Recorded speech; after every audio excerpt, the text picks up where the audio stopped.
What did you think about Biden getting busted with classified documents? Kind of hilarious. It is one of those funny moments, right?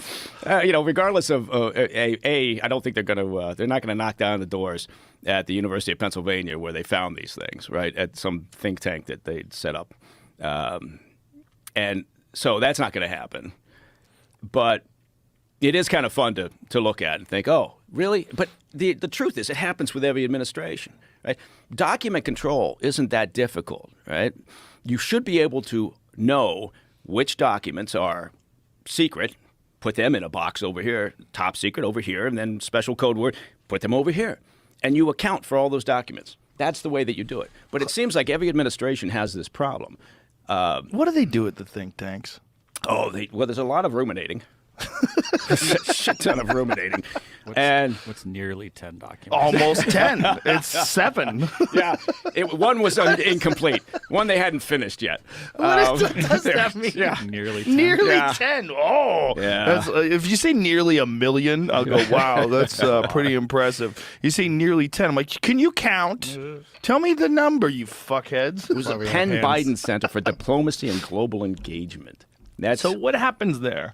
What happens at one of these think tanks? Is it just a way where people get money? Yes. People. People said yes so quick. Yeah, that's it. That's it. People get grants, or they get a position there. They get the chair to sit for a year and study some particular, esoteric aspect of whatever the hell it may be, global. How much money engagement. goes there? Well, some of these get a great deal of funding, and actually that's an interesting point because sometimes the funding comes from unusual sources, like perhaps the Chinese. Really? Yeah, that might be the soonest I've ever brought up China. Really? One of our conversations. So the Chinese might be funding a think tank that has classified documents in it? Oh, sure. Yeah. I mean, I don't know. You don't know. I don't know but yet. It's not outside the realm of possibility. It's not outside the realm of possibility, and it'd be interesting to know who or where funding has come from for the Penn Biden Center. Maybe you're talking about that. $54 million in Chinese gifts. Gifts donated to UPenn, home of the Biden Center. What the fuck, Wow. man? $54 million in gifts. There's just like, yo-yos and shit, Xboxes. beer koozies. What the fuck are they giving them? Raked in a total of $54.6 million from 2014 through 2019. Wow. So $10 million a year. Look at that. In donations. Anonymous gifts, $23 million from China. Oh, anonymous.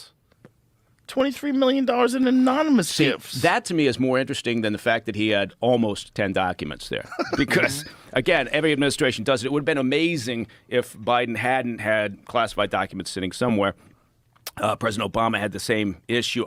Every administration. Just because, again, it's this goat rope upon exiting and then before the new administration comes in, right? It's just like this funhouse of activity trying to box up all your shit and get it. And so that in itself is not a surprise. It's a surprise that, with Trump they decided to, use a sledgehammer to go into Mar-a-Lago. But that's not going to happen with Biden. And it's an interesting comparison. But the Republicans thought it was an aha moment. I don't think they're going to get anywhere with that because I don't think people genuinely care. But there's nearly 10 documents. There's almost 10. And that one that's not completed yet, I think is just missing like the pictures.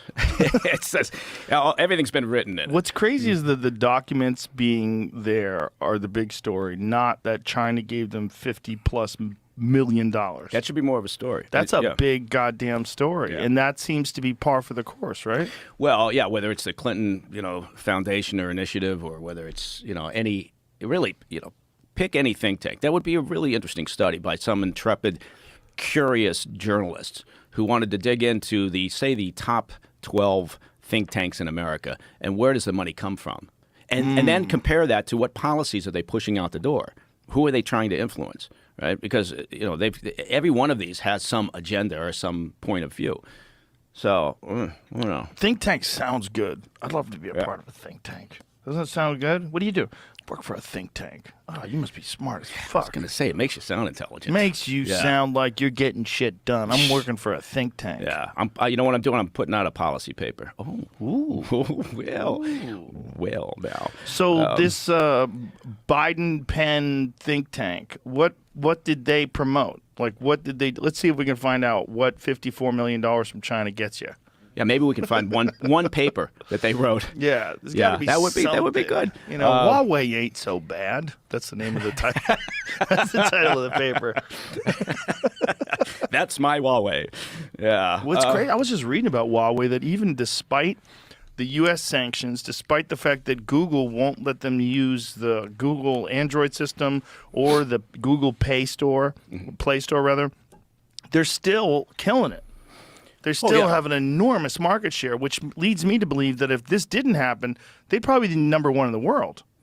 Yeah, I think so. I mean, it's Apple's got a nice walled garden thing going on where it's like a buddy of mine, my friend Tony, just switched over to Apple's. I love when I get those new blue texts from people. I'm like, ha ha, you went over to the dark side, you fuck. He was one of the last holdouts of the green bubble.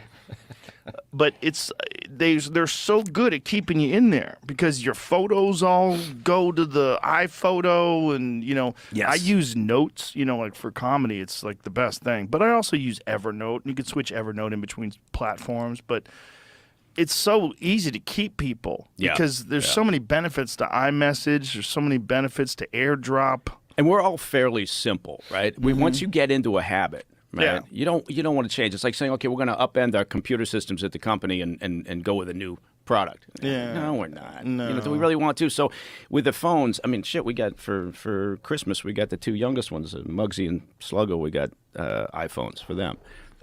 What if you got them Android phones? Would they freak out? Would they get mad at you? Yeah, they probably would have thrown them at us. Just walked out. What the just fuck stormed is out this of piece the of living shit? room. If you had an fucking Android Santa. phone like we have today, if you had one of those things 10 years ago, you were a goddamn wizard. Yeah. Like if you had a Samsung Galaxy phone 10 years ago, like they have today, it would be the greatest thing ever. Yeah. But in 10 years... No, it didn't take long, and honestly, everything moves at this breakneck speed and technology, obviously. But we debated for a while about the youngest one getting him a phone, right? But now he's old enough, right? He's 11, and he's going to sports activities and practice and everything. So from a security perspective, you have to do it.